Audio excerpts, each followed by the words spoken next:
Paul Harding was born in 1898 in Provo, Utah.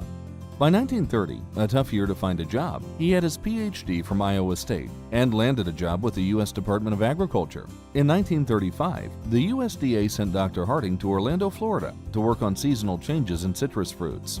He stayed in Florida and in 1965 became the leader for southeastern citrus and vegetable investigations in the Market Quality Research Division of USDA's Agricultural Research Service, a position he held until his retirement in April 1968. But Paul Harding truly was the father of the Florida Citrus Maturity Standards, which are still used every season in every Florida citrus grove to determine just the right time to harvest the fruit. Every carton of citrus that's sold has to meet minimum maturity standards, and those maturity standards are in place based on work that Dr. Harding conducted while he was with the USDA in Orlando. It's hard to overstate the importance of citrus maturity standards, much as they might seem old hat to today's citrus growers. Without reliable maturity standards, the citrus industry wouldn't have a reliable way to ensure that Florida citrus is not harvested prior to reaching its peak quality.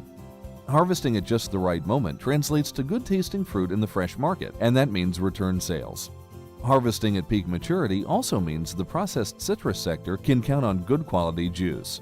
Dr. Harding was a pioneer in studies of the seasonal changes that occur in different cultivars of sweet oranges as they mature and ripen on the tree.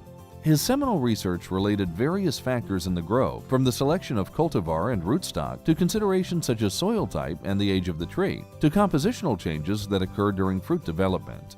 Harding recognized that those compositional changes needed to be related to what he called the palatability of the fruit, and he was a pioneer in using consumer taste panels. One of the memorable things that he did that was different is he enlisted what we would call today sensory panelists to relate the instrumental analyses, the sugar and acid levels of the citrus fruit with consumer palatability. So we could come up with an objective measure that would relate to what it was that a consumer wanted in the particular orange, grapefruit, tangerine, whatever the product was.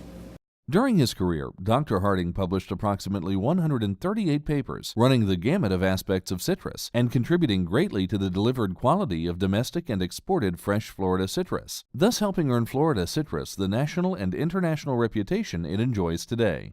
Dr. Harding was a prolific scientist. I remember as a student and later as a young scientist reading many of his papers. He did a lot of work on how to handle and process citrus fruit.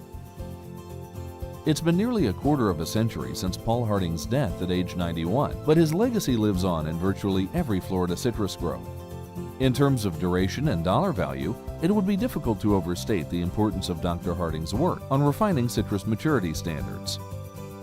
Dr. Harding's research that made such a big impact on the citrus industry is certainly an inspiration for all of us who are trying to contribute and make our agriculture stronger. It's indisputable that Paul Harding's work is as relevant today as it was when he first published it. Quite an achievement for a young man from Provo who started the tough year of 1930 looking for a job and wound up changing an entire industry.